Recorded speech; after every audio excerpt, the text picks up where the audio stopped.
Our Father in heaven, we are so blessed to be here. We thank you that we can be here, and we thank you for the people who have dared to show up, and for people like Hillel, who are such experts on an important part of the world, and people are willing to listen. We ask that you bless us this time, and encourage us to make good use of what we learn. In Jesus' name, amen. I get to introduce Hillel. I don't know how long we've known you. 20 years, maybe? Yeah. I was telling Hillel today, one of the things I love about him is he's like this balanced person, and he's even nice about his enemy. Well, he's measured about his enemies. It's never said with venom or anger, just they're my enemy. At any rate, but with understanding, and it's kind of, I've always loved him for that. Yeah, there was as Howard just said, there was a famous Jew who talked about loving your enemies. Yeah, there was one of those guys. Yeah. Anyway, yeah, kind of famous. Anyway, Hillel Fradkin is a scholar and a man who has worked long in philanthropy as well. He is I think a senior fellow at the Hudson Institute, where he does a number of things. Among them, heads a center on Islam and democracy, I believe, and is the co-editor of Current Trends in Islamist Ideology, which he co-edits with Hussein Haqqani, who you met, I think, the last Salon we had was, no, it wasn't the last Salon, it was last spring, last June, when his wife Farinaz Isfahani spoke. You also met Hussein, and then with Eric Brown as well. There are 3 editors. This is a journal that's read by the Defense Department, the National Defense University, and some people in the State Department maybe should read it a little more often. At any rate, never mind. I met those people anyway, so it explains a lot. At any rate, he also has been published in everything from Foreign Affairs, the Wall Street Journal, a number of other places. His pedigree is, I'll begin with the serious, well, the other serious, but in a different way. He studied with Fazlur Rahman, who is a famous scholar of the Quran and of the Islamic legal tradition. He was, I think, the Chief Justice of Pakistan. Have I got that right? He was the senior religious authority in Pakistan. He had to flee the country because he wrote a book in which he said that the Quran was created, not given. And that is the argument in Christianity, although it isn't much of an argument in Christianity. In Christianity, the issue is that the authors were inspired by the Holy Spirit to write what God inspired them to write. He was saying that that's how Muhammad wrote the Quran, and there's a whole tradition in Islam that says there were, in fact, some people even believe there are tablets that were buried somewhere, but that it was given by rote. And for him to make the argument that it was verbal plenary inspiration, which I grew up on, was tantamount to putting his life at risk. It wasn't just tantamount, he did put his life at risk, and he had to flee the country. But the good fortune for Hillel was he wound up at the University of Chicago. And in 1972, there weren't long lines of people who wanted to study medieval Islamist thought. So Hillel got to study in very small classes with one of the world's leading experts on the Quran and Islamic law. He also studied with a Shiite scholar whose name I can't say. Mahdi. So he studied, it's like in Jewish tradition, you're known by the rabbi you studied with. And I think there's some of that in Islamic tradition. Yes, and so Hillel has a great pedigree in Islamic tradition. I don't know, how's your Jewish tradition? I don't know. Anyway, he's There's plenty of that, but we don't, I can't reveal my rabbi. Oh, he can't reveal his rabbi. Okay, it would cost them too much. At any rate, so Hillel learned about Islam at the feet of someone who knew it and practiced and was quite serious about it, which I think is a gift to us, frankly, to know someone who had that kind of instruction. We've been working with Hillel for at least 15 years, maybe more, at the center, and traveled in Turkey, where Hillel will no longer go. And I don't blame him, because he's written too many articles about Erdogan, and Erdogan has a habit of arresting people so that are on the wrong side of his issues. So I think Hillel should not go to Turkey. But there are a couple important things about Hillel that you need to know. One, in the 3rd grade, he won a geranium.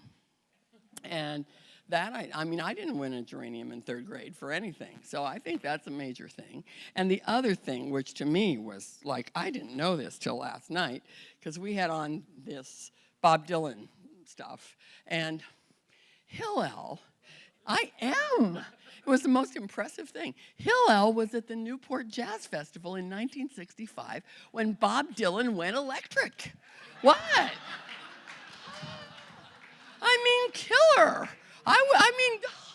I know somebody. It's 1 degree of separation who was present when Bob Dylan went electric. I mean, that's like, whoa. Anyway, for my generation, I thought that was most impressive, Hillel.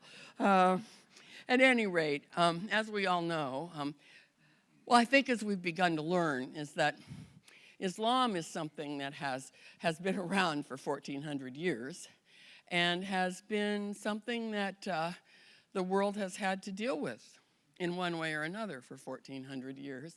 And pieces of it that go back to the beginning are still around today causing trouble, as well as there's those within Islam that see a different way of being Muslim. And we've heard about both in our salons. And so Hillel's going to bring us a little up to date on what's happening now. When we asked Hillel to come, there weren't any protests in Iran. ISIS is pretty much on its way out of Iraq and Syria. And the Copts in Egypt have not had an easy time the last few months. So I'm going to hand it over to our friend Hillel Fradkin. Yeah, I think I would. Well, thank you, Howard, and thank you both for that very kind introduction.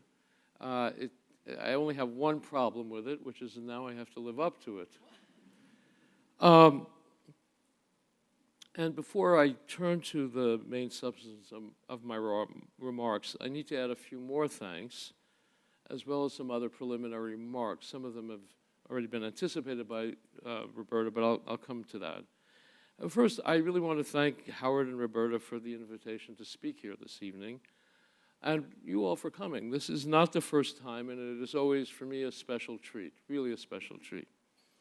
I'd also like to thank them for the generous support that they have provided for my work that lies behind today's talk, and they're also for their probing questions and suggestions.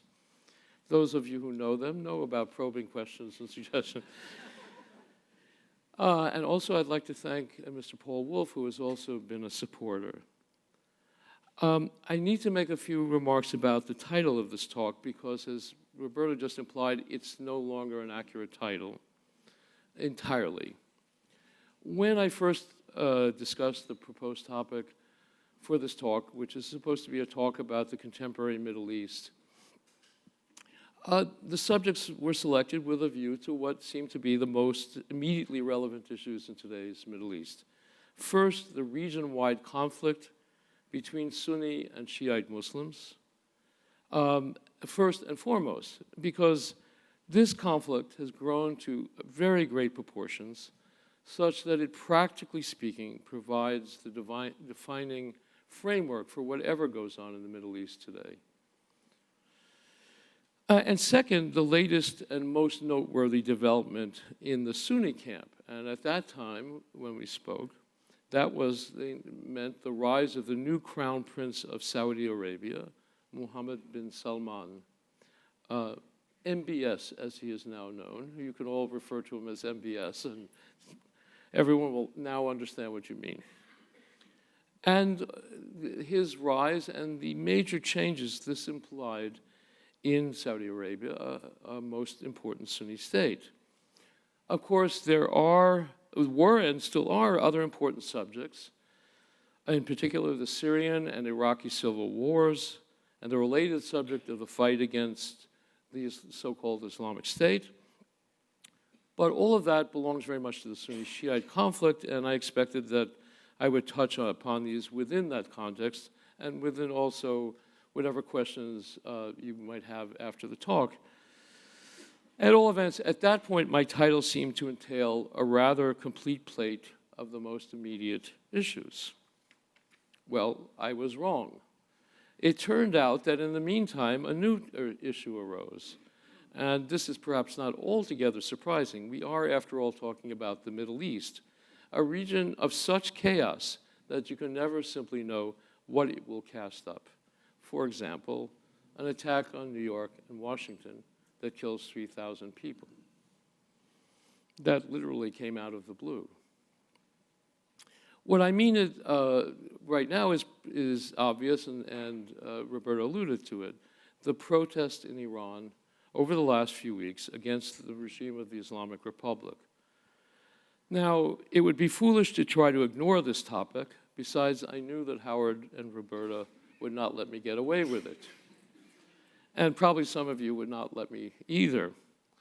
So I'm going to do my best to include that and integrate it into this topic. It belongs, obviously, to the wider and general subject of Sunni-Shiite conflict, so it should flow from that. Second, and apropos of the chaos that I just mentioned, I want to make a couple of remarks about the last subject in the title.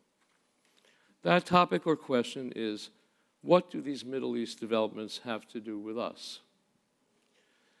I made this the last subject in the title for a simple, prosaic, and I must admit, pedantic reason.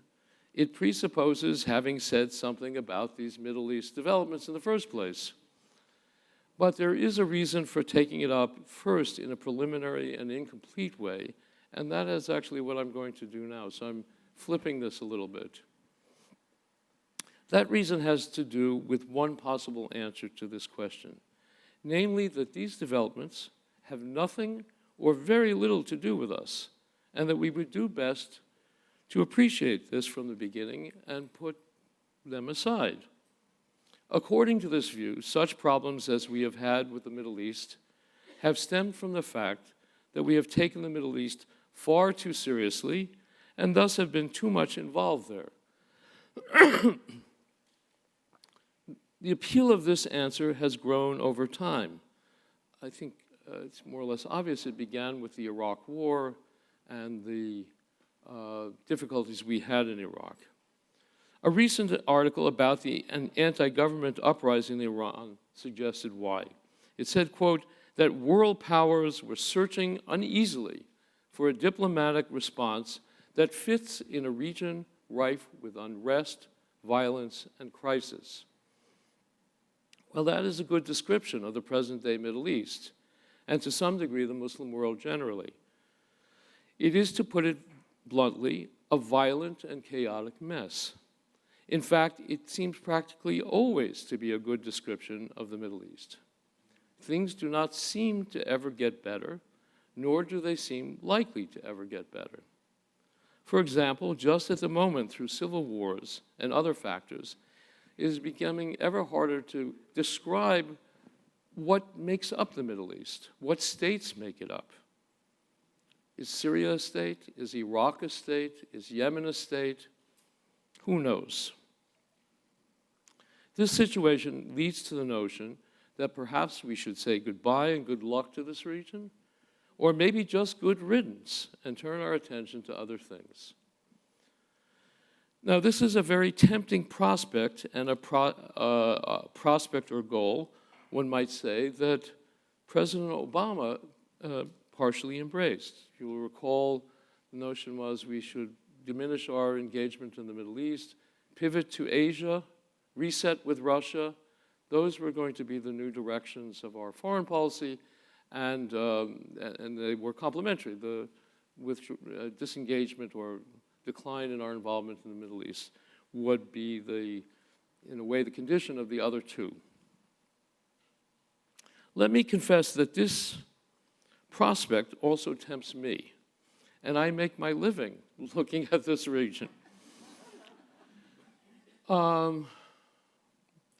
If I yielded to that temptation, it would offer the happy prospect of ending this right now and returning to the lovely wine and hors d'oeuvres that we were enjoying before.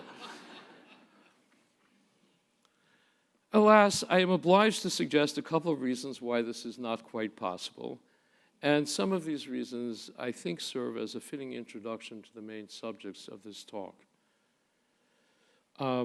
One is the hard and real security interests we have in the region, and will continue to have in the region for the foreseeable future. Two are most concrete. One is the energy resources that the region contains. The other, and somewhat less noted in public discussion, is freedom of worldwide navigation. I'm going to come back to these a little bit later, but those are, I think, the really hard interests this country has had, and will continue to have in the region, and why it's very difficult for us to say goodbye and good luck. But I don't want to focus on that right now, because there is another important reason that brings us to the heart of today's subject. The temptation to divorce ourselves that I was just talking about before from the Middle East presupposes, on the analogy with a famous dictum about Las Vegas, that what happens in the Middle East might just stay in the Middle East and leave us be. How likely is that? That is another consideration. Well, some time ago, I posed this question to my friend and colleague, Ambassador Hussein Al-Khani, whom some of you met, as Roberta said, when his wife Farah Isfahani spoke. I presented him with the argument some make that the reason we have trouble with the Middle East and Muslims is that we are perceived to be mucking about in their affairs, doing so unjustly and harmfully, and that, or as it's sometimes put, we are conducting a war against Muslims, and that if we left them alone, they would leave us alone. This view, by the way, has a lot of purchase, I think, in the discussion we've been having in this country over the last 15 years. Well, Hussein's view was that it wouldn't work. Why? Because however much they complain, or that is to say the Middle Easterners complain about this or that matter, they would also be insulted by our disinterest and neglect. It would imply that the Middle East and Muslim issues were unimportant. Now, according to Hussein, and I share him in this view, what we do or don't do in the region is, of course, important. But the crucial thing is the situation and state of mind of the Middle East and of the Muslim world, and how, as a result, they understand their own status and importance. What is that situation and state of mind? It has been formed by two main things, both of which involve their historical sensibility and consciousness. First, the enormous success that Islam enjoyed as a religious and political project in the past, indeed for its first 1,000 years. For all that period, Muslim states were the most powerful and important in the world. Nothing came close, nothing, including medieval and early modern Europe.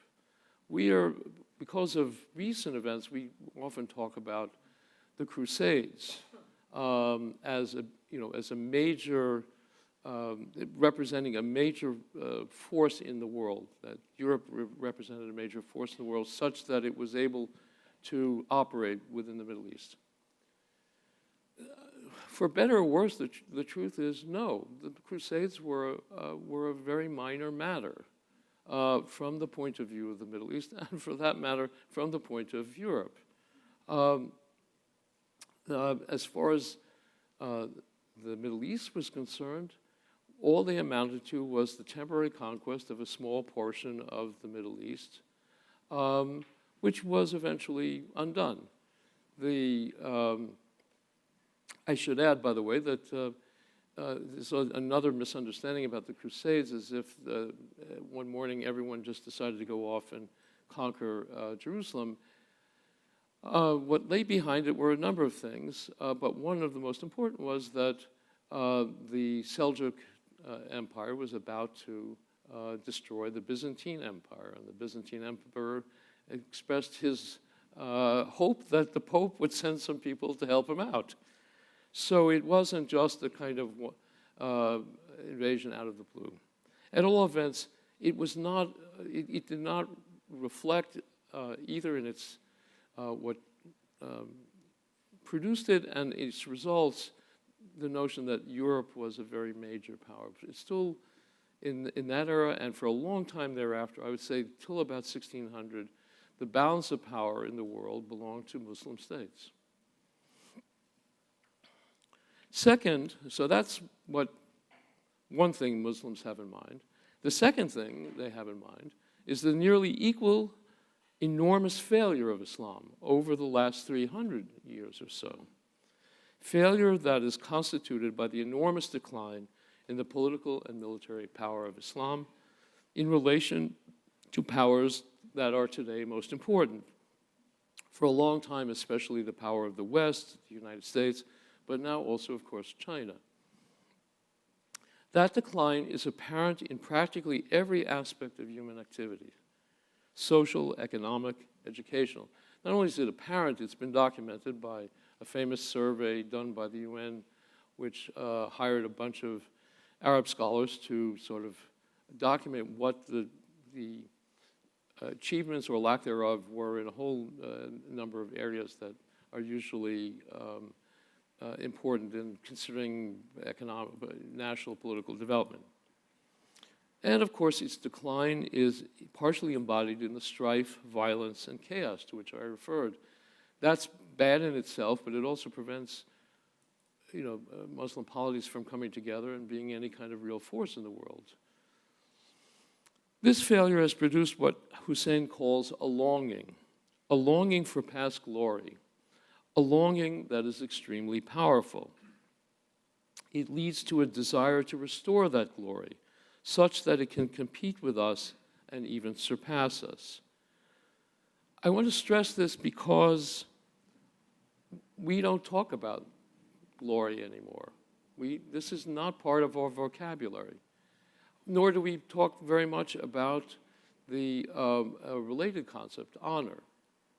It's also not part of our vocabulary. It once was, as was glory, but for someone has sort of documented this, for about the last 100 years we have declined to talk in these terms.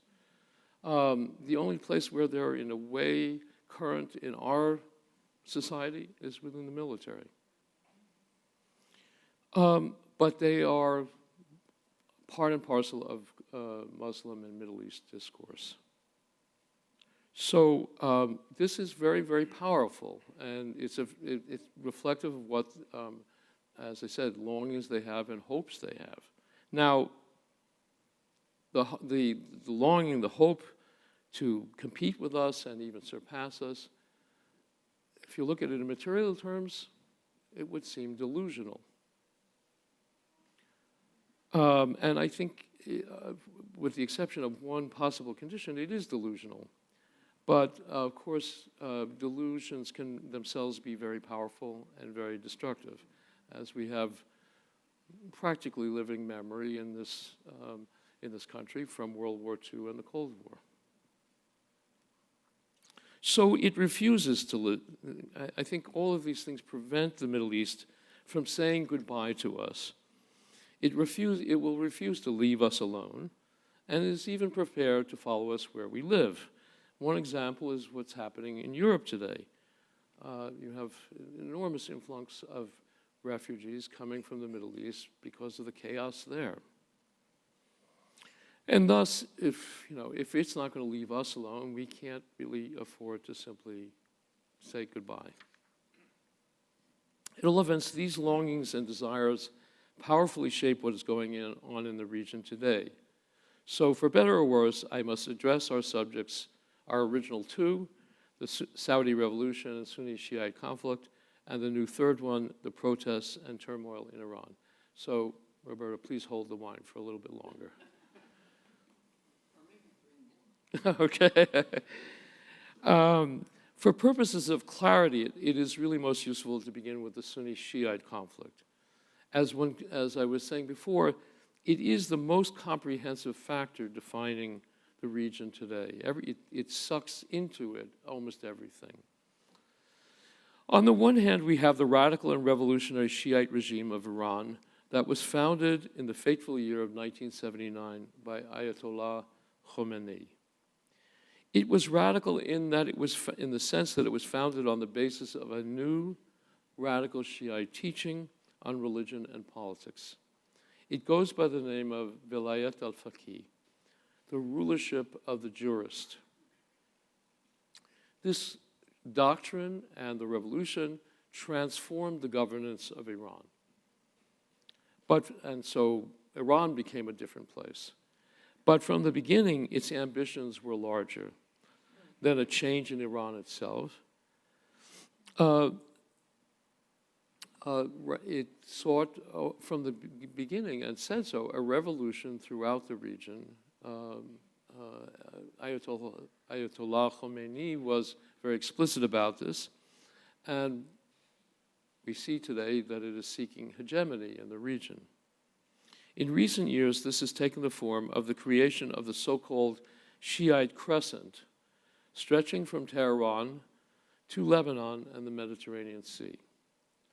Its revolutionary project has entailed engagement in Lebanon, Syria, Iraq, and Yemen, and attempts to dominate and control them. One Iranian high official a couple of years ago said, "We control 4 capitals in 4 Arab capitals," meaning Beirut, Damascus, Baghdad, and Sana'a.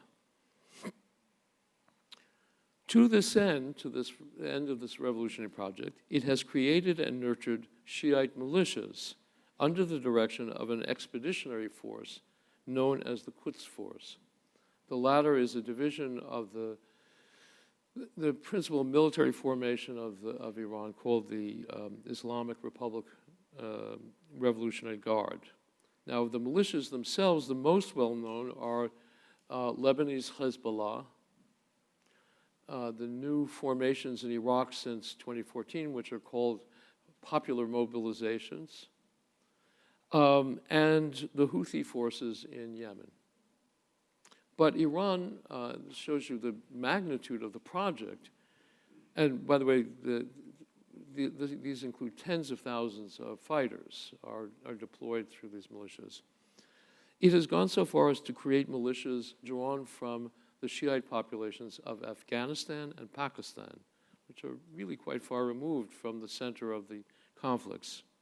It also supports some even Sunni forces, the Palestinians, Hamas, but also more focused, more directly, a group called Islamic Jihad.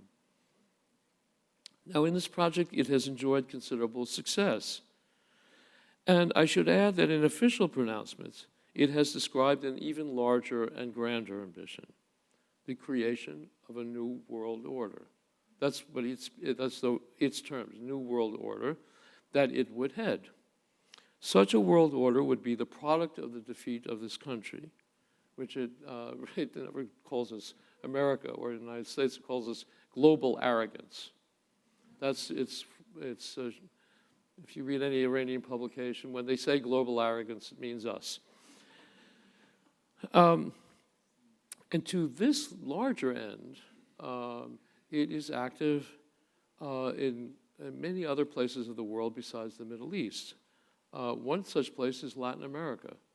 There are important Hezbollah operations ongoing in Latin America, and I'm afraid to say also in this country.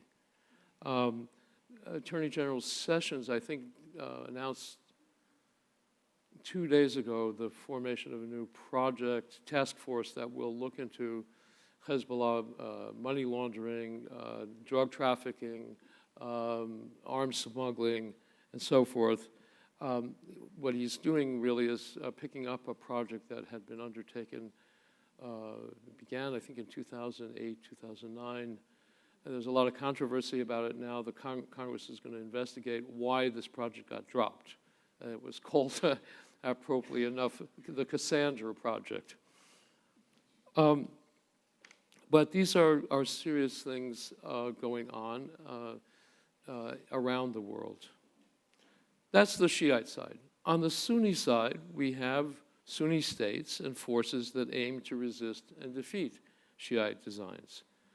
Such states include Saudi Arabia and other Gulf states, Jordan, and sometimes Egypt and Turkey.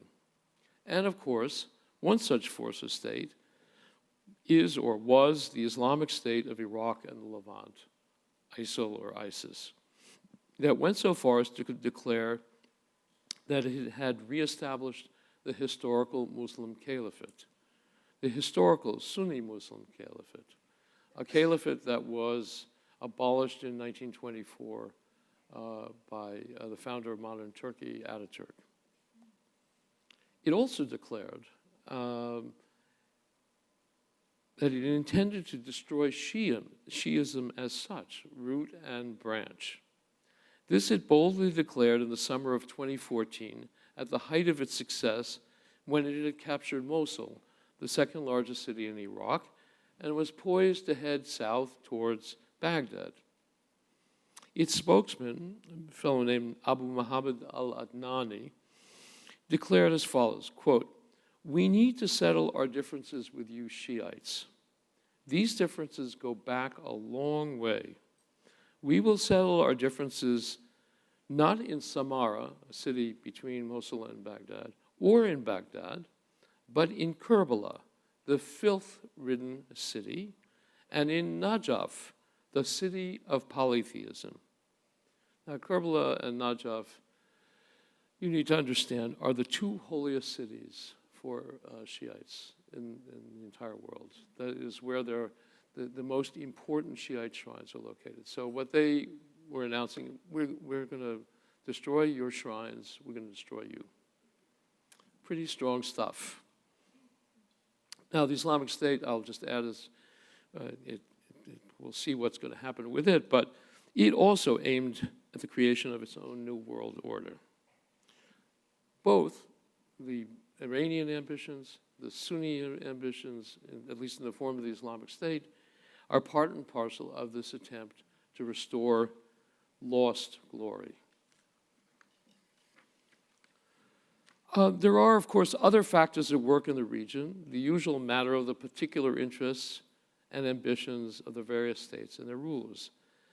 But this conflict between Sunnis and Shiites has attempted to overarch all other factors, at least the main parties to it wanted to, and it has really, to a large degree, succeeded. What is the essential character of this conflict? Why is it so extreme? Why does it dominate current events? There are two broad factors that underlie the answers to these questions. One factor is very ancient, so ancient that it goes back to the founding of Islam and its essential characteristics, that is, the essential characteristics of Islam. The other is far more recent and has much to do with the malaise of the Muslim world that I described earlier. That malaise produced a desire for and attempts at radical reform. Once this had sunk in that we used to be on top of the world, we're now on the bottom. Question was, well, how do we do reform? How do we get back on top? Answer, reform. But a radical reform. And this desire had an impact in both the Sunni and Shiite worlds and produced both radical Sunni and Shiite movements. This began actually in the 19th century, but it really got rolling with a vengeance in the 20th. These movements have been at war not only with the catastrophic decline of the Muslim world generally, but with each other. Each claims that it, and only it, has the solution to the modern Muslim problem. And the warfare between them, which was implicit, then got really unleashed in 79 when the Islamic Republic was founded. Now, our focus here today is the contemporary struggles of the Middle East and its most recent developments, the revolution in Saudi Arabia, the unrest in Iran. And I'm going to come back to them shortly and concentrate on them in most of what the remainder of this talk. But as I mentioned before, there is an ancient factor to these conflicts. And I should say a little about it, that is, the origin of the Sunni-Shiite conflict, because it's very hard to understand contemporary sensibility without understanding those factors. And I want to say also another aspect of that's very hard for us to enter into. I mentioned before, we don't speak in terms of glory and honor, and they do. And, you know, it's a little hard, it's hard to see things from their perspective. The other, another big difference between the Muslim world and our own world is they look very much to the past, to the most ancient Muslim past. And I think this is very, and it seems very natural and routine to them, and inescapable to them as well. And this is very different, I think, for us. We, not to put too fine a point on it, we've put our past behind us. No one is, there are a few people like me that are interested in ancient Greece and so forth, but no one's thinking about restoring ancient Greece. So let me first say, apropos of the ancient factors, that the Sunni-Shiite conflict originated in a civil war that erupted not long after the death of Muhammad. The circumstances were as follows. Muhammad, of course, not only founded a religion, but a polity, and in effect, actually, an incipient empire, of which he was the ruler, more or less the absolute ruler. The civil war concerned who had the right, once he was dead, to succeed him as head of this polity and empire. Who had the right to be the Khalif, or successor. That's what caliph means, a successor. One party claimed that political rule should be determined by a consensus of the leading companions of Muhammad. It's a term that's, you may have heard, the Salaf. These were people who were there in the early days when Muhammad was starting out on his venture, people who were the early supporters.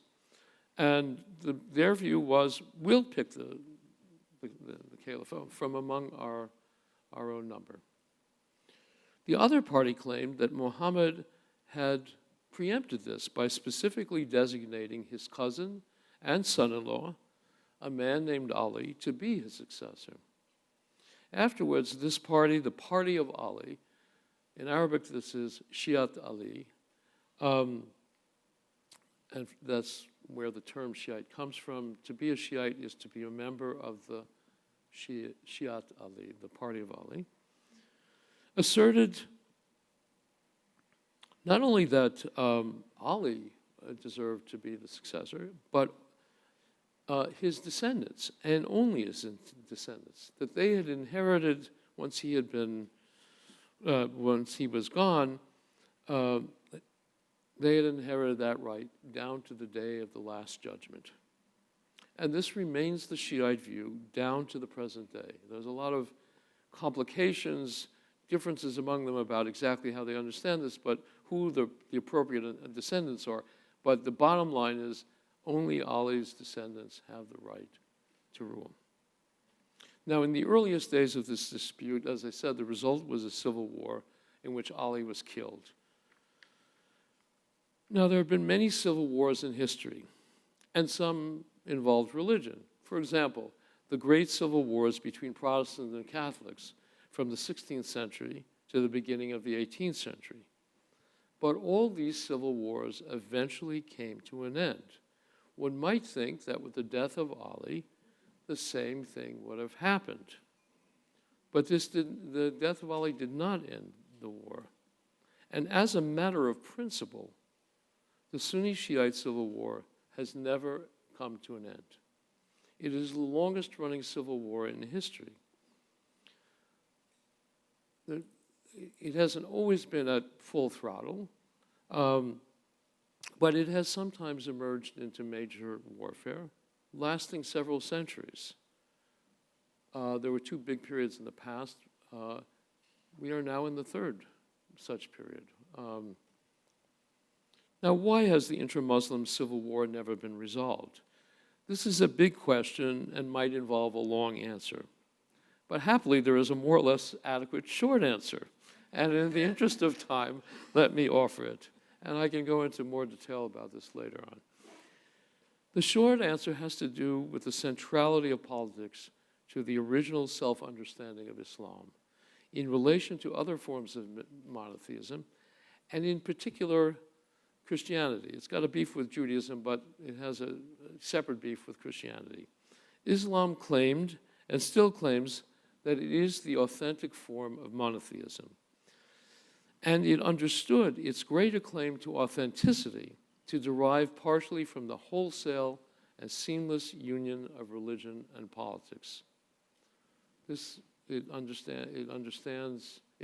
then, and it understands now. So at least important figures understand that to be an important difference between Islam and Christianity. This notion that this was what Islam, one essential element of it, was obviously reinforced by the earlier historical political experience of Islam, which involved great success. The idea was, we were right. Or this doctrine was right because it was crowned by success. Now, given this context, the question of political rule, that is, who is the rightful ruler, had a strong tendency to develop a theological dimension, even when politics produced a victor. Say, when Ali was killed and his rivals had won. This tendency was emphatically fulfilled in the case of Shi'ism.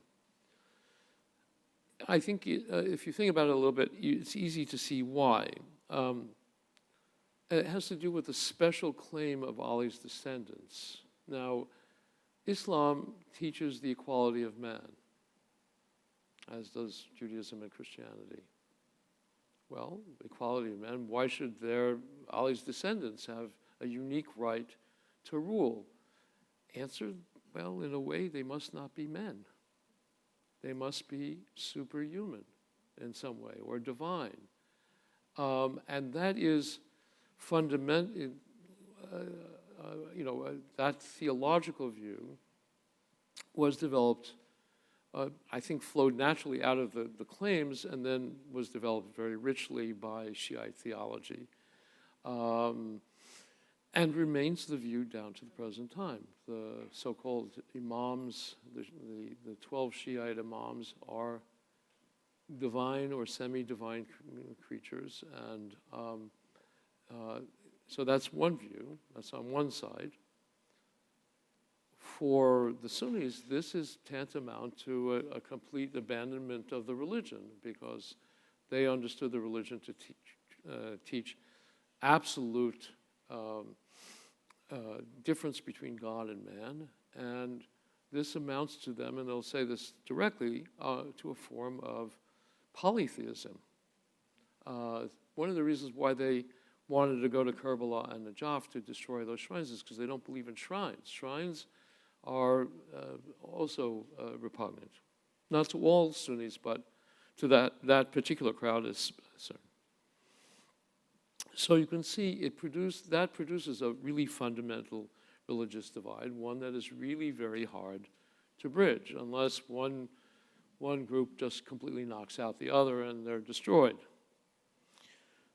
That's at the level of understanding, belief, but it also, as I said before, it produced a lot of violence over the centuries, and everyone remembers who did what to whom. What injustices or claimed injustices were done by Sunnis to Shiites or Shiites to Sunnis. And so there's a long list of alleged such injustices, crimes, that have never been forgotten. And that, coupled with the doctrines, produce really visceral hatreds and enmities. A good example was the statement I cited before: we're going to finish you off once and for all.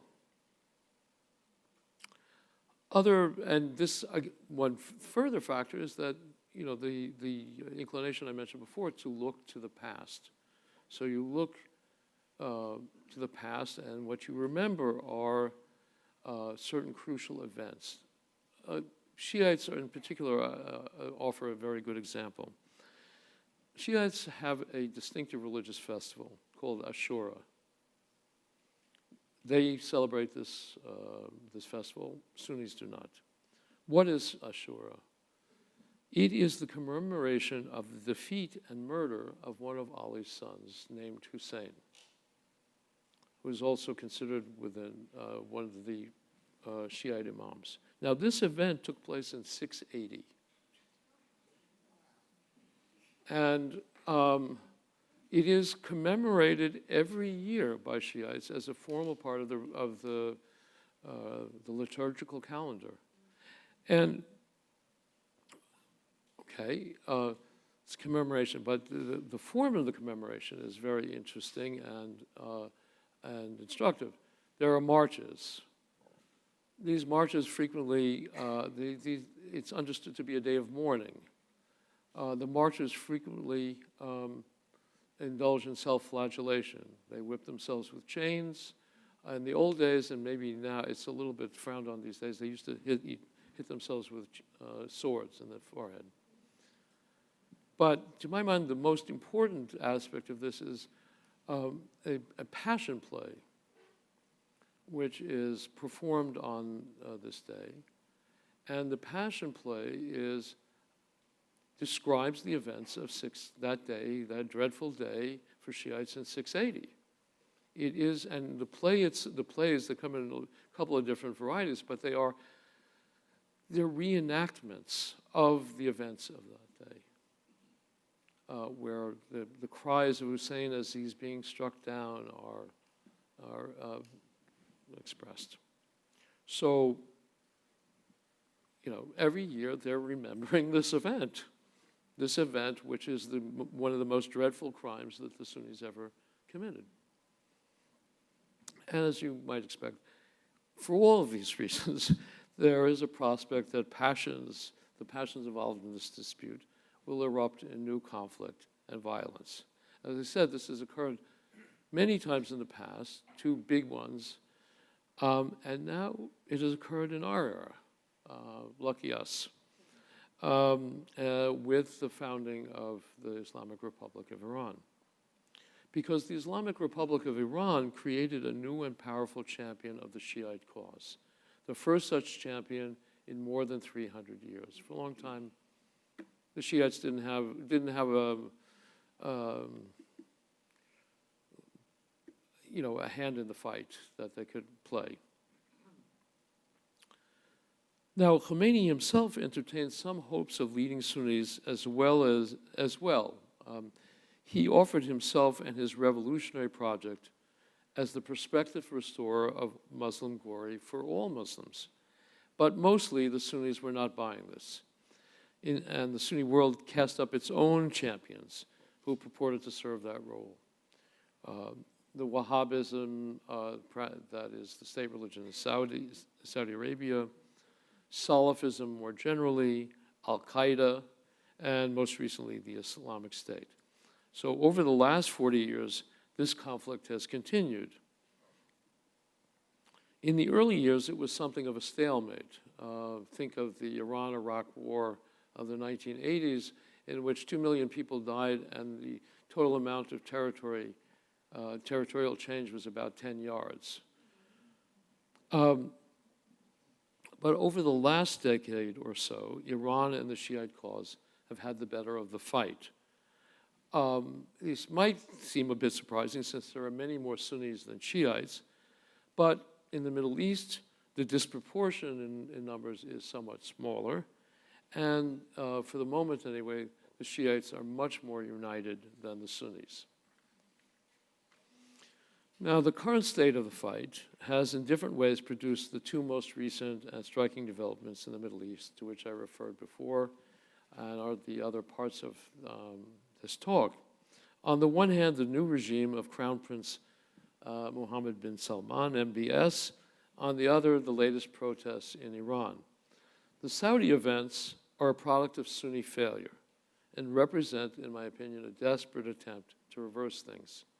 The Iranian events are paradoxically a result of Iranian Shiite success, and I'll explain what I mean by that in a minute. So I'll talk now a bit about these two things, beginning with the Saudi regime.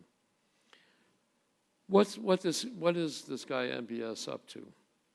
Well, it goes without saying that his personal ambition plays a strong role in the changes he has effected, including now that women will be able to drive, cinemas will be open, women, I think, it's not yet clear but when, but they will be able to attend sports events and so forth.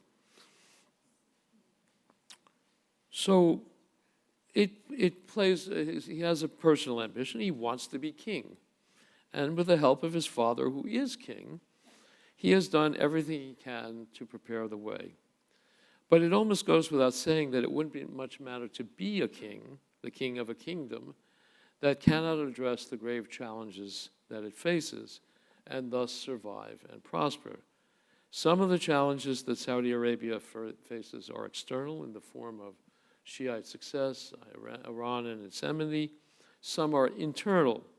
The prospective decline of the country's oil wealth, which is almost a certainty, its consequent inability to satisfy its growing and ever younger population in both material and social respects. MBS thinks that it is possible to redress this situation, and in particular to do so with the support of young Saudis. But to do so, he thinks he must alter the character of Saudi Arabia altogether and its entrenched habits and traditions. And that's what he's been going about doing. This is a big gamble, and it may not succeed. He has already made some mistakes, and he may make some more. But I think he thinks there is no other option but to take these risks. Otherwise, Saudi Arabia is going down, and it really doesn't matter who's king. I would add that for the present, he does have considerable support among the Saudi young, and he finds out about that support in rather odd, interesting ways that have a lot to do with Facebook and things you can do with Facebook. At all events, if he does succeed, he may establish Saudi Arabia as a strong force in the Sunni Shiite conflicts ahead. I might add, it would also be a much healthier country, and it might have a healthier influence on the region and perhaps the world. On the other hand, he and other Sunni leaders still face the potent threat of Iran and its recent successes. Of course, the prospects of Sunnis would be enhanced if the Iranian regime might suffer difficulties of its own. So this brings me to the recent events in Iran, the protests in Iran. Iran, through it, seems to have some problems of its own. These protests initially highlighted dissatisfaction with economic conditions in Iran, conditions that are truly very grave for many people. They became even more grave in December with the announcement of the new budget. It included cuts in subsidies for basic things, food, fuel, rent subsidies of one sort or another, and also increased taxes at the same time. Now, some people who follow Iranian economics put it this way to me, that prior to the new budget, at the end of the subsidies, about 24 million people in Iran lived below the poverty line. When the subsidies were removed, another 30 million were added. So that gives you about 2/3 to 3/4 of the country living below the poverty level. So they had what to complain about in economic terms. But these protests quickly and remarkably quickly led to wholesale denunciations of the regime and its leaders, including the heir to Khomeini, Supreme Leader Ayatollah Khamenei. It also included denunciations of Iran's foreign policies. Most remarkably, the protests arose among the lower classes, especially those in the provinces.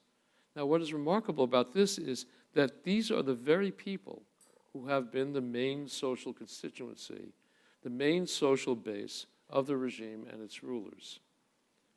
Indeed, it is this social base that provided a lot of the manpower for suppressing the last great expression of dissent, the demonstrations in 2009. Those were put down largely by the Basij militia, and the Basij militia is a militia that is recruited from exactly this social class.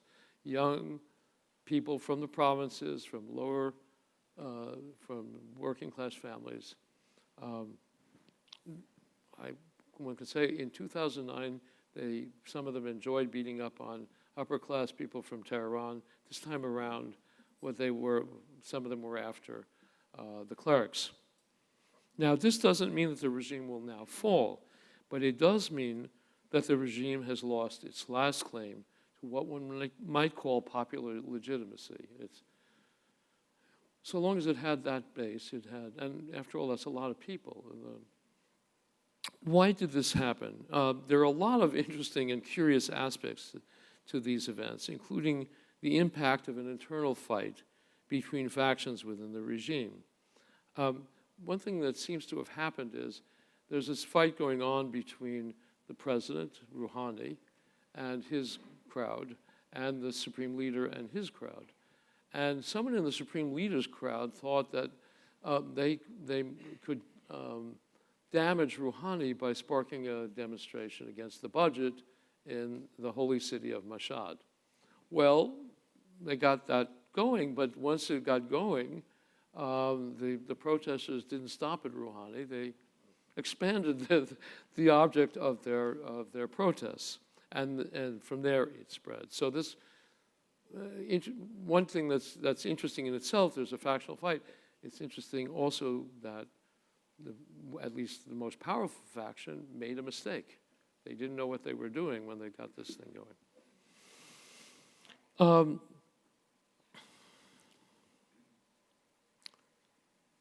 So there are a bunch of things that have been going on. But for reasons of time, I want to focus on a few general things that have to do with these protests, because they'll presumably be ongoing. As I mentioned before, these general things involve a paradox. They are, in a way, a product of Iran's success. And what I mean by this is the following. First, the regime has succeeded in subordinating, I'm talking about success now, all domestic forces to its will.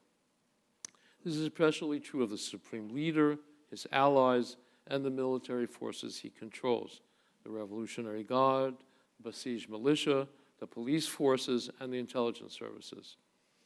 Although there are ostensibly other sources of political authority in the country, for example, President Rouhani, his cabinet, the legislature, this is mainly a fiction. At the end of the day, the supreme ruler calls the shots, and also the people that are closest to him, especially the Revolutionary Guard and their leadership.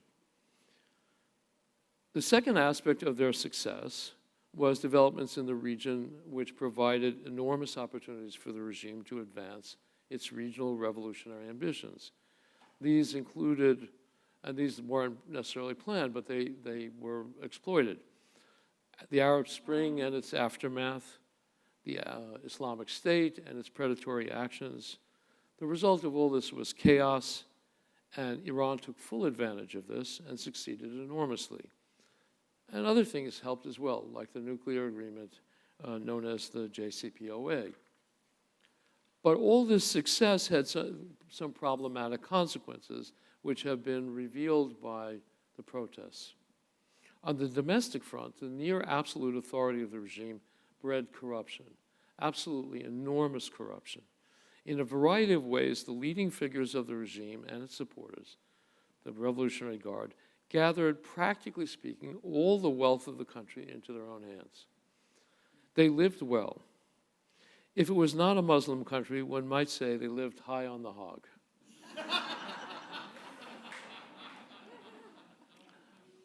And they mismanaged the economy in critical ways. So the rest of the country was left to suffer in poverty. And this was compounded by the foreign adventures. They're successful, but they're costly. We helped deal with those costs when we unfroze some assets, but still they're very costly. For example, the annual subsidy to Hezbollah runs anywhere from $750 million to $1 billion a year.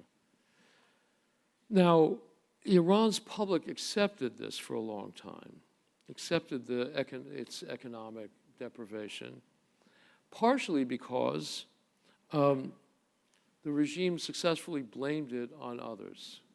Either it was other factions in the regime, but most importantly, it blamed it on us, on outside countries. They were under sanctions. They were, and therefore, one had to sort of tighten one's buckle and deal with it. Khamenei regularly used and still uses a term called the resistance economy.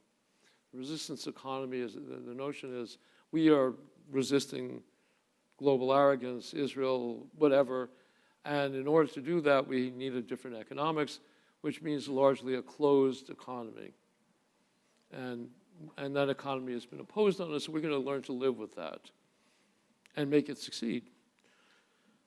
But then came the nuclear negotiations, and what was associated with that was the notion that things were going to get better, that the sanctions would be removed, there would be greater investment, greater economic growth, there would be more money.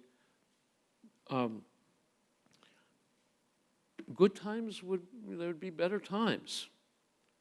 But this didn't happen. It hasn't happened since the JCPOA was concluded in the summer of 2015, so it's 2.5 years now, and they haven't seen a dime, basically, of improvement. And on top of it, now they've seen things get worse. The new budget, money they thought they had is being taken from them. That was bad enough, but, and this was part of the internal gamesmanship of the factions. They learned about the budget from the president, who gave a speech to the parliament introducing his no budget. And he said, oh, and by the way, we give $8 billion a year to the Revolutionary Guard, and we're giving money here. And so everyone, the whole sordid business was revealed. So this discontent is a real problem. Maybe not a fatal problem at the moment, but it's a problem. And it's not, it has a solution, because Iran could be a very wealthy country. The regime could try to accommodate the just complaints of its populace. But this is unlikely, because then it would have to stop spending money on its own, feathering its own nest and paying for all these foreign adventures.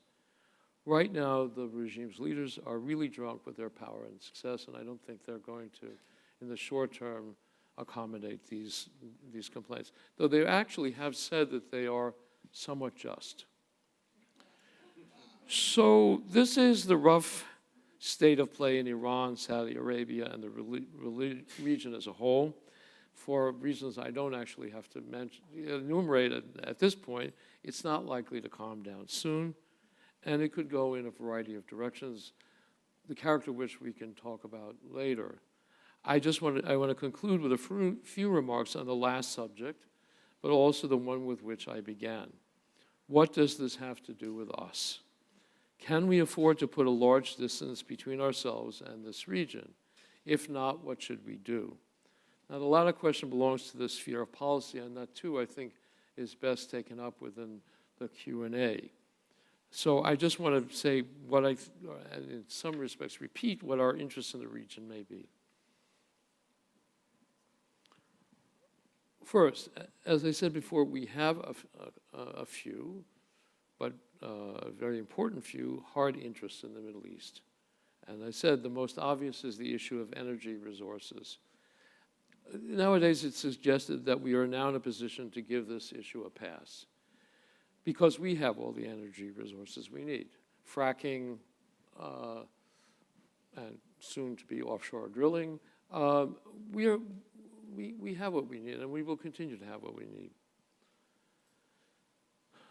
This is probably true, but the rest of the world does not. And the question here is then whether we can afford to have these energy resources under the position of others, especially if they happen to be adversaries. Equally important to my mind is an issue that is often, as I said before, neglected, the question of worldwide navigation. It happens that an enormous portion of the world's trade traverses the waters that border on this region and could easily be interfered with. There is a place, for example, called the Bab el-Mandeb, which is a strait between Africa and Arabia, just below the Suez Canal, or a little south of the Suez Canal, which could easily be constricted. The Iranians have been playing around with, in fact, bothering us there, which would impede traffic from the Mediterranean through the Suez Canal onward to the Indian Ocean and to the East China Sea. Because, of course, also there are other waters that border on Muslim countries all the way to the East China Sea, Malaysia and Indonesia being the principal ones. Now, the United States has been the guarantor of safe navigation through this area ever since World War II. And this is a large part of what people mean when they speak of the, quote, liberal international order. Liberal in this context means free commerce, commerce that is not interdicted by in transit through the world, which as often as not in the past it has been. Now, if we find it difficult to maintain freedom of navigation because of trouble in the Middle East and decide to forego this chore, and it is a chore and it's an expensive one, that's what we have our Navy for. There are two possibilities. Either no one will do it, with the result being uncertainty and even chaos, and a fair amount, probably more of the piracy we've seen over the past few years, or others will take over. If others take over, there will almost certainly be adversaries. You can already see China. In the Middle East, it would be Iran, basically. So it is hard not to be concerned with what goes on in the countries that lie on these trade routes. But there is also the other issue I raised at the beginning, whether the Middle East and the problems it produces will leave us alone. Perhaps, but it is hard to bet on it for the reasons I mentioned earlier. Its problems have already come calling to us in the form of 9/11, and still today our security services have to work very hard to protect us. Mostly we don't know about it, but they do have to work quite hard. And the situation in Western Europe is considerably more risky. There, the Middle East has literally exported part of its problems in a variety of ways, most recently in the form of massive flows of migrants from Syria, Libya, elsewhere. And this is a problem not only for Europe, but for us, insofar, and I made this a condition, as we may continue to want these countries as allies. Because we don't know how European domestic politics may be affected by Middle East and Muslim problems in the future, and what effect that will have on their attitude towards us, or to some policy or initiative we want to take. If we would like their support and their own Muslim problems prevent them, well, that means we have to bear our burdens alone. Finally, there is the problematic possibility of the spread of nuclear weapons and other forms of weapons of mass destructions. For the radicals, these are attractive, gaining control of these weapons, for the following reason. This is kind of where I came in. As I mentioned before, hoping to compete with us seems delusional. I mean, if on any conventional measure of strength and power, they can't match up. Unless they level the playing field. And the only real leveler of the playing field would be weapons of mass destruction. I mean, their notion sometimes is, they're going to win by reproducing the military tactics of Muhammad's, the caliphal armies of 640. Not going to happen unless cavalry come back as an important military force, because everything else has been destroyed, or modern industrial economies have been destroyed, modern modes of warfare have been destroyed. Then probably they'd be better at cavalry than we are. Let me end here, and thank you for your attention. You've been very patient, and I'm very grateful to have had the opportunity to speak with you, and I look forward to your questions. Thanks.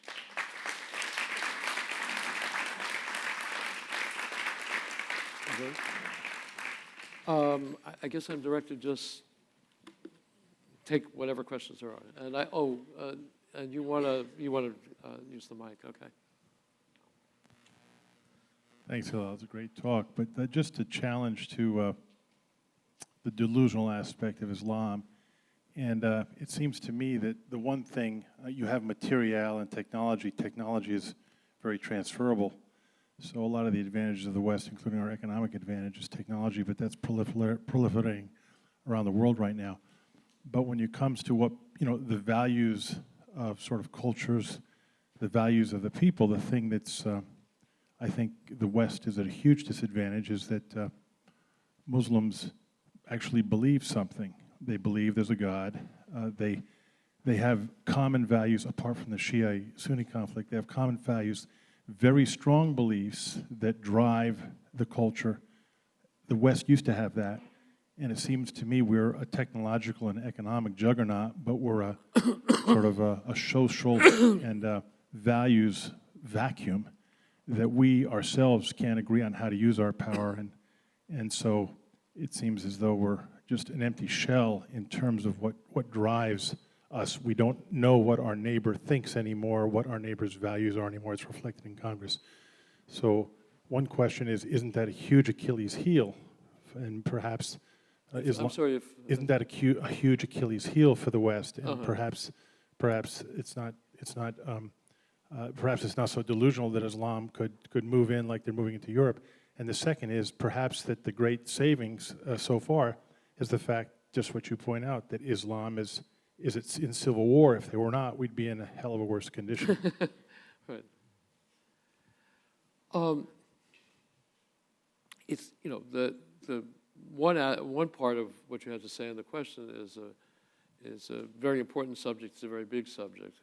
Have we lost our way, and do we have the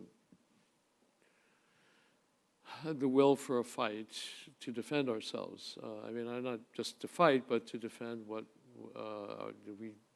is there something we think is the principles that we defend? And against that kind of uncertainty and ambiguity, yes, having very strong beliefs is a plus. But I would say a couple of things about this. First, on the Muslim side,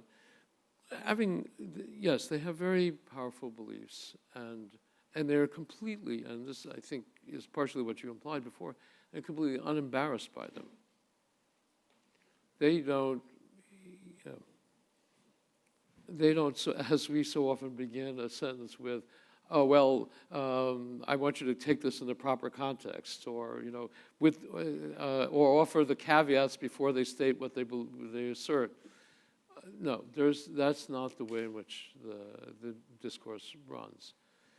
But the strong beliefs cut both ways, or two different ways. One is, yes, it gives a certain kind of power because conviction gives power.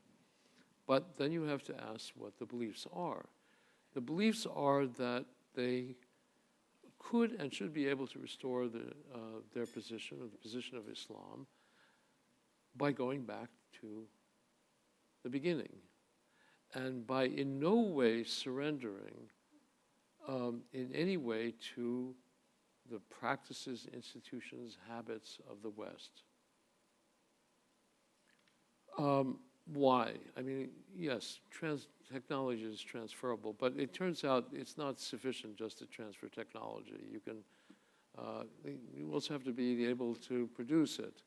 And that they can't actually do. Yes, they can use cell phones, they can use wire-guided missiles, but it's harder to actually produce them. Why is it so crucial that they not, another way of putting this, they could become even more powerful if they become like us. But to become like us looks like to them, even if it would put them on the same plane of power, economic or political or military, that wouldn't be a victory as far as many Muslim radicals are concerned, because in fact it would be a defeat. It would mean they'd become like us. And this ties them up in knots, basically. So it weakens them. They haven't figured out what the overlap is between embracing modernization for power and preserving their own ways of life for their own, to satisfy the demand for authentic Islam and the restoration of the glory. And it's interesting, I don't know too much about this, but people now have been talking about this issue for a while, and it has popped up in the discussion that there are other, it might be useful to look at other examples of people who face that situation, and just even for clarifying why the Muslims don't seem to be able to get it right. One of the cases that's brought up is Japan. Japan was a country that was resistant to the outside for a long time, and then it couldn't maintain that, embraced some kind of modernization, somehow worked out for its own self-respect the relationship between modernization and its own traditions, and turned into a success, sometimes a dangerous success, but nonetheless a success. Islam has not been able to manage that, and it's not clear whether they will. The other thing I want to say about it is this particular situation we have in our country that you were describing before. Yes, I agree with you that it's one of great concern, and I don't know really. I have no sense at the moment. I have even less sense at the moment than I would have had 2 years ago about how it's going to develop over time. But we've often actually been sort of confused, and we have often faced enemies that were not confused, and we did in the end beat them in World War II and in the Cold War. So it's hard to know how these things play out. Yes. Oh, okay. You mentioned China somewhere in your talk, Right. and you also used the phrase, I think it was global arrogance. Yes. That's us. That's us. That's us. Do you feel arrogant and globally so, or? Yeah, but I've kind of seen China as this huge entity, just kind of off and unrelated to this whole relationship with the Middle East and with Islam. And I'm just wondering, what is their view on China? I mean, you also have India, which is a different thing, Yeah. a huge thing, and that would, the fact that Islam was in control of India would have a different, I mean, they Right. see, I would imagine, they see India as part of whatever they start out with, and then eventually China, because, you know, that's their goal is Right. to have Islam across the world. But what is their view now of China? Well, I should say one thing about China itself. China has its own internal Chinese Muslim problem, which it deals with very brutally. There are lots of Chinese Muslims, Uyghurs, Wei, and so forth, in the western part of the country, especially Xinjiang province. They do actually riot, and largely because they're mistreated, and the government suppresses them. The Chinese government has been importing Han Chinese to the Muslim areas over the last decade or so to dilute their presence and make their control of these provinces more secure. So that's one thing, but I would say that for the moment they look at China, you know, insofar as their mind is focused on us as the enemy or the West as the enemy, they focus on their view of China as, well, you know, the Chinese are an adversary of ours, and they may be, you know, maybe we do a deal. Maybe we can be useful to one another. And China has exploited that with its One Belt, One Road project, which is, it's a little unclear ever how much to take the press releases seriously, but ostensibly they're building a highway and a railroad through Pakistan to a new port that they're building in Pakistan, and potentially other installations within Iran, which would be, you know, their ideas they'll be able to deliver goods and straight across to Europe through the region, and also take advantage of its energy resources. And the Chinese have been very active, and I think in the Middle East itself, they're really quite receptive to this, partially because they don't really have a history with China. It's not, as you say, like India, where there's a real history. So there's not a history of resentments, quarrels, and so forth. So, I mean, if they got their minds wrapped around it, they would say, yeah, these guys are pretty arrogant and pretty global also, but we haven't gotten there yet. I think that's it. The Chinese themselves, it's interesting, they're really quite sometimes uncertain about what to do in the region. I remember during the revolt against Gaddafi, a Chinese Middle East specialist happened to be in Washington for a year at the Wilson Center, and he came by to chat, and they have very few Middle East specialists, so they don't, you know, he was trying out different things. So he said he had two takes on what was going on in Libya. You have to understand, in Libya, there were something like 70,000 to 80,000 Chinese workers. There are Chinese workers all over the world now. All these construction projects that they get a contract for are usually done with Chinese workers who they... So he said, well, he was very proud. He said, you know, we managed to get those 70,000 people out and away from the violence. Then he said, this is not Chinese, this is Yiddish. Oi, we had to get 70,000 people out of Libya. I mean, this was not something they had, you know, these are the vulnerabilities that you get into when you deal with a region as violent and chaotic as the Middle East. So I think they don't actually know how they want to play this, but That's what I have to say about it. Oh, Yes, David. hi. Could you comment on the importance of economic freedom in the Islamic world during its 1,000 years of dominance and the lack of economic freedom in the centuries of its fall and its current state? And there's something else. What was it? Oh, yes. If the Islamic world would take lack of notice or attention from America as an insult, isn't that just another reason to do it? Let me take up the latter point first. An excellent suggestion. Yes.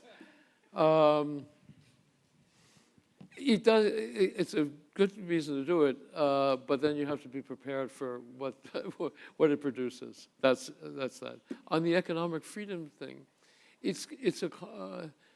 I'm probably not the best person to answer that question, but I would say the following: yes, the Muslim world has economic freedom in the sense that private property is protected by Muslim law. But there are various things that complicate our notion of what a free market would be. For one thing, a lot of property got tied up in what are called awqaf, which is a religious endowment. So what this meant was, if you wanted to be a benefactor, and I guess gain credit in a religious sense, you could turn over your orchard to some Muslim school, some mosque, some shrine, and so forth. Now, over a long period of time, a lot of property has gotten tied up in these kinds of arrangements, and it's not easy to alienate. I mean, that is to say, it's stipulated in the conveyance of the property that it's for this purpose. It's like it would be something like a foundation here, an endowment. In principle, and Howard can probably cite chapter and verse about the number of times in which people break these instruments and devote endowments and trusts to things that they weren't purposed for. But in principle, it's hard to do. One sees one effect. Goes to the question of the latest Iranian events. An enormous portion of the property and industry of Iran is now bound up in these big, in Iran they're called banyads, and there's the Ayatollah Khomeini banyad. I mean, it's probably has 40 or 50 or $60 billion worth of assets. So, and the other part of this is that it can't be alienated, and it's not likely to be well managed, because for their purposes they have an easy income. So that's one big problem at this point.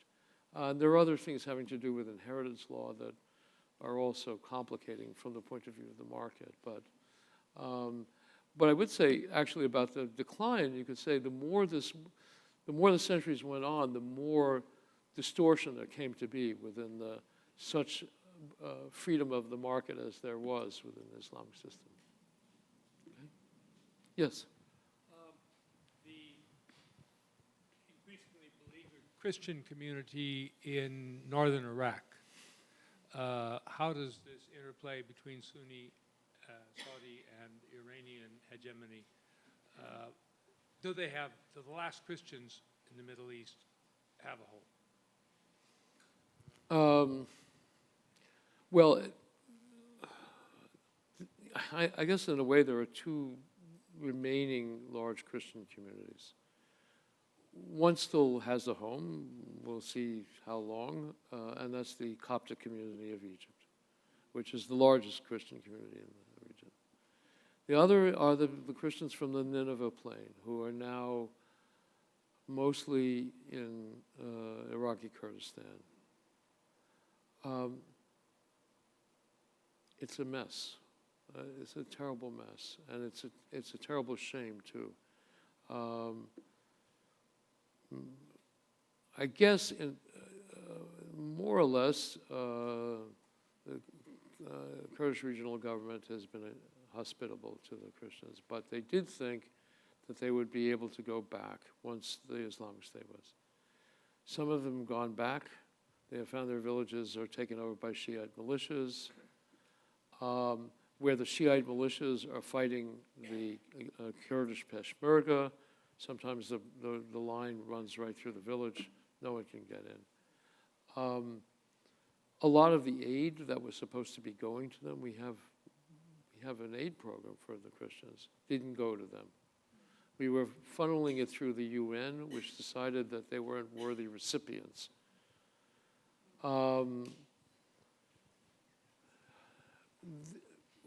This is in the process of being changed. Whether it'll be changed quickly enough to restore the Christian communities in the Nineveh Plain. The Nineveh Plain is the plain in the north within which Mosul is set. Was the center of Islamic State control, and you know that what they did to Yazidi girls and Christian girls and so forth. Right now, the person in the administration has taken the lead on this, and maybe something will get done positively, is the vice president. He intervened. I think there's no other way to say it. He intervened to try to make sure that the aid was going to the Christian communities, to their redevelopment projects. I mean, meaning by that, just rebuilding houses that had been just completely destroyed in the fighting, restoring wells, all of that. There's money for that. It was authorized for that, but it wasn't getting to any of these people. That said, the other question is whether there'll be enough security there to protect these communities. And that, I think, is still up in the air. A person that is following this and writes about this very authoritatively is an old, you may know her, she's an old friend and colleague of Howard and Roberta, is Leela Gilbert. And Leela is also involved with a small foundation which is working with Christian refugees in Kurdistan. So I would suggest that you look up some of her pieces, follow those pieces you'll get, and also write to her because she can get you some information about it. Okay. You referenced the European refugee migration. How many of those, their claim was, it's not safe for our families, so we're leaving there.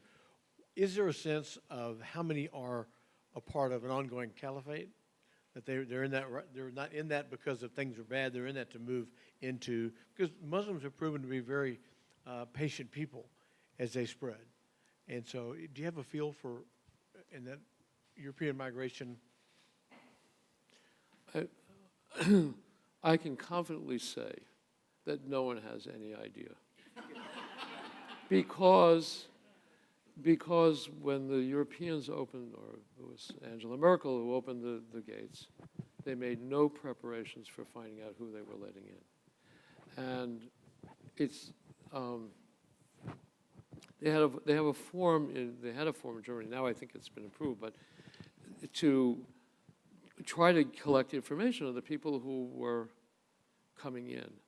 So it's hard to believe this because they have perfectly competent Arabists, including great classical Arabic scholars in Germany. They created a document with Google Translator. And the document doesn't, first of all, it translated into a form of Arabic that not all of them understood. Or there are differences, dialectical differences, so they took a question one way when it was meant the other way. Plus which, no one gave thought to the complications of Muslim names, which often are very long. You have a first name, then there's a patronymic, then there's a it's not a matronymic, I don't know exactly what you call it. You give the name, your name as the father of someone or the mother of someone. Then there may be a designation of where you're from, and sometimes also your profession, if that was some of the familial names. So the form does not originally didn't permit a space for all of those names. Well, people put in what came up first: Muhammad, Ali, Ahmed, and something else. And so, well, they know they have tons of Muhammads, but they don't know who these people are. I mean, literally, they don't know who these people are. So it's hard to know. So that, your question really is, in a way, implies two parts. How many of these people are coming in to, with an activist plot? They don't know that. They just don't know that. The harder question, but that might be answerable, or might have been answerable if they'd prepared properly, or if they're willing to devote the proper resources to things. So, for example, this is a separate issue, but the issue came up. I was at a conference in London recently, and which was really about British radical Islam. So it had turned out that the former deputy head of Scotland Yard, I only know this because several of the people at the conference denounced this, but he said, well, frankly, we've got 5,000 or 6,000 people coming back from the Islamic State potentially, and we have 20,000 people, 20,000 people on our watch list. So he said, basically we can't follow these people.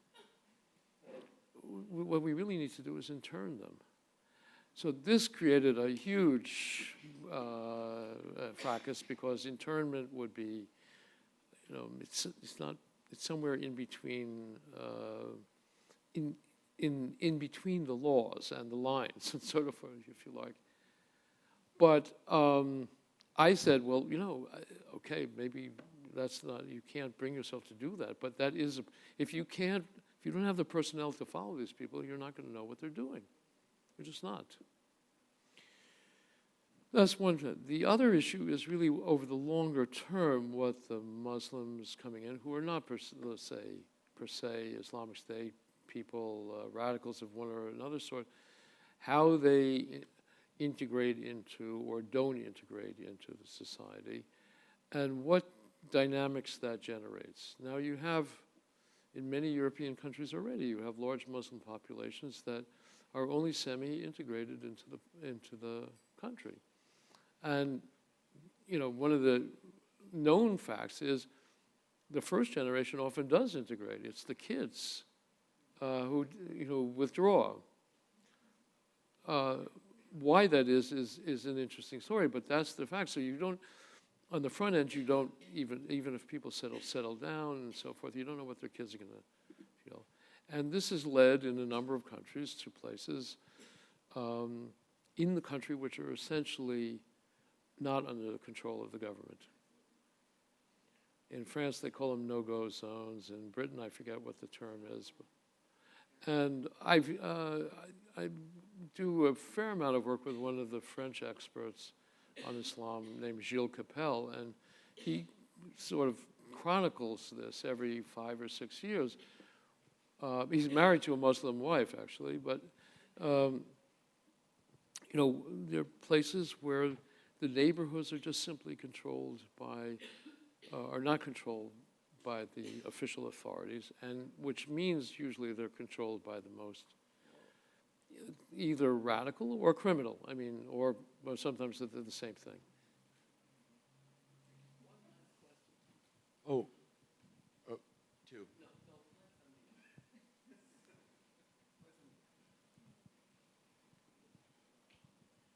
This is in reference to nuclear Iran. Yeah. Is it your sense that they want the nuclear capability for bargaining purposes or to actually use them?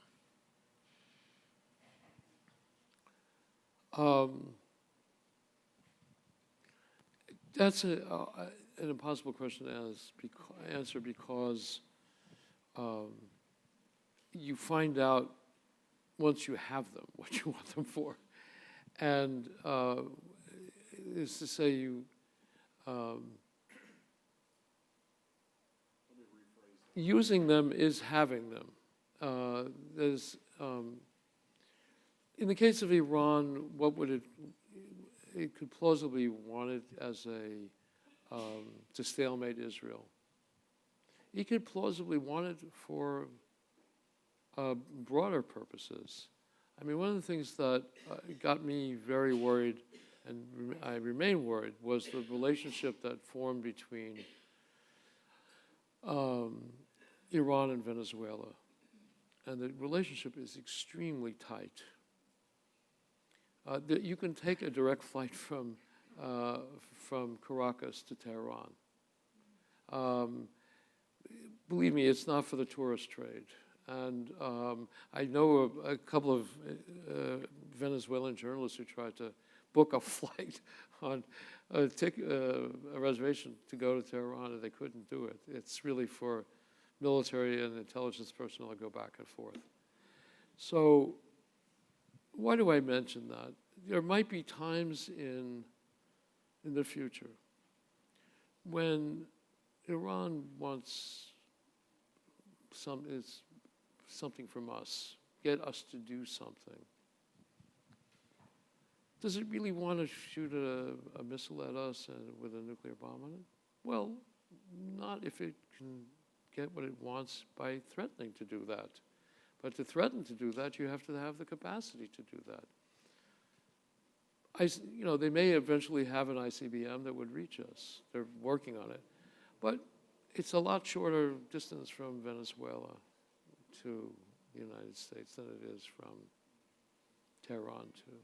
So I think More in relation to their radical leadership. Certainly they've had some pretty outspoken leaders in the past. So that they mean to destroy us, I have no doubt. That, of course, they would tell you that our destruction would mean the fact that the United States had become a Muslim country, preferably, and of course, a Shiite Muslim country, in which we would all be concerned with the hidden Imam and Imam Hussein, and we would celebrate Ashura every year. But so they don't have to want to. That's ultimately what they conceive of. If it takes destruction along the way, that years ago, Ahmadinejad, who was the president, said he gave a speech and he said, "Well, really, when we get the bomb, we can just wipe Israel off the map because and with only one bomb." So someone pointed out to them, well, there's a lot of Muslims that live in Israel. About 15, 16% of the population is Muslim. He said, well, collateral damage. So they speak as if, look, we speak with horror of a nuclear exchange. They don't. They can imagine that under certain circumstances, a nuclear exchange, even one that in which you got hit, would be a net plus, because they look at it from the perspective of eternity. If it leads to the establishment of the glory of Islam, well, that's worth some casualties. Any other question? Okay. We just got back to Indonesia, and we've been involved with Indonesian Muslims. In fact, we're very concerned about the exportation of Wahhabi and Salafi Islam to Indonesia, which does not have a history of that. And we experienced it. I mean, there were police all over the churches on Christmas. And we also heard the Hindus are very concerned about it in Indonesia.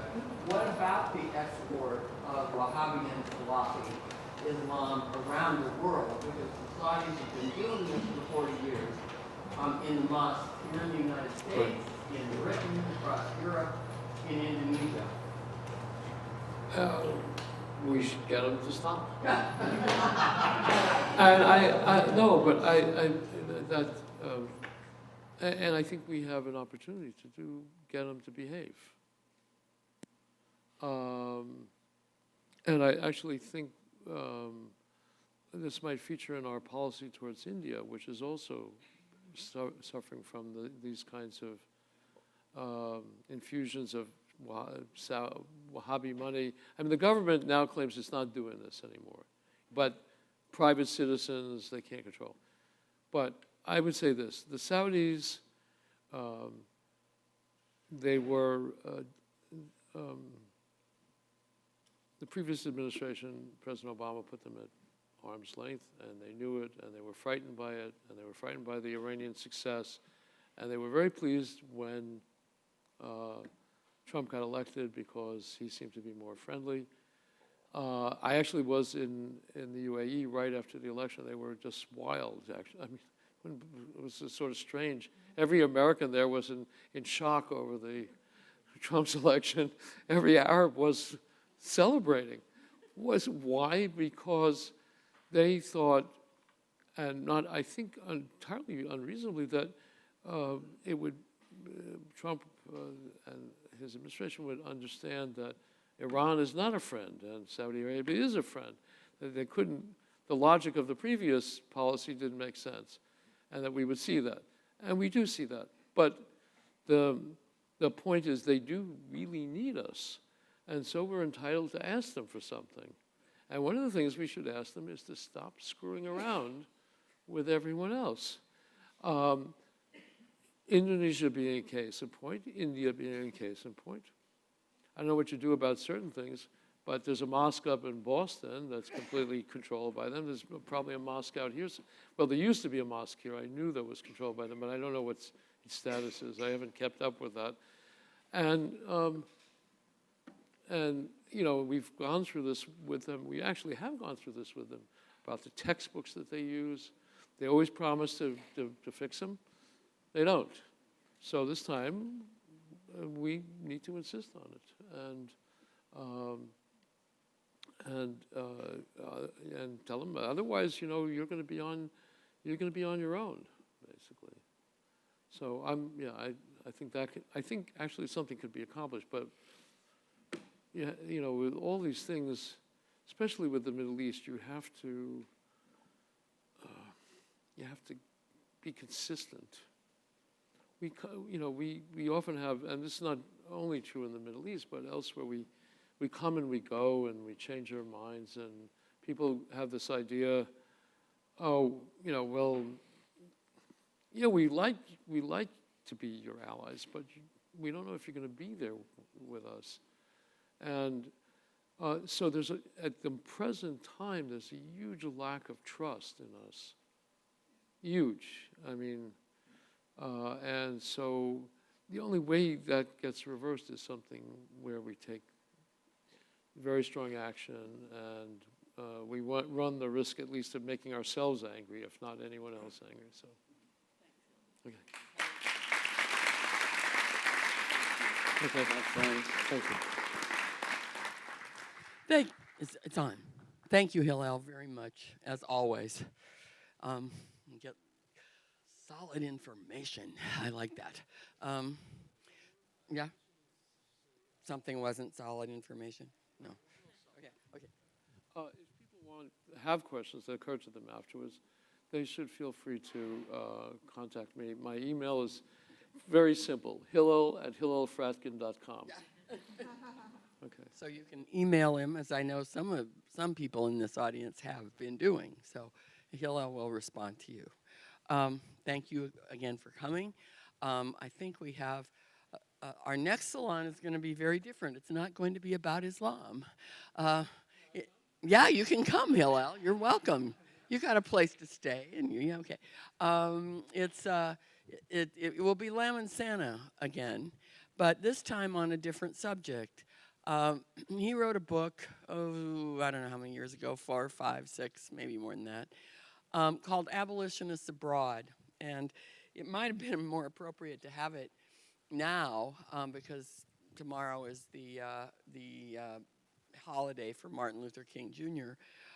But Abolitionists Abroad is a story that I didn't know until I read this book, which is about the freed slaves and recaptured slaves, which were people who were captured in Africa and were on boats to be sold in North or South America, but they were recaptured by British after the British had abolished the slave trade, but their lives were still upended and they had no place to go. They couldn't go home. At any rate, and a lot of them wound up in North America, but not in the slave states. Well, at any rate, these people were mostly Christian, and they decided that they needed to do something about the problem at its root, which was the chiefs who rounded up people and sold them to the slave traders. And so they went back to Africa to do something about it. I did not know this story, and I'd never been told it. I'd never heard it. It's a powerful and important story that has implications in a way for today in parallel ways. And so Lamon is going to talk about abolitionists abroad. It's a little piece of history, but it also has some pertinence to the world today. I mean, there is still slavery in the world, for one thing, largely Muslim slavery. But also it's a story that I really thought I needed to know as a Christian believer about these brothers and sisters who had suffered more than I ever have, who decided to do something about it in a rather powerful way. So that will be the next salon that we're going to have. It's in March. I forget the date. So thank you all for coming, and I hope to see you all again.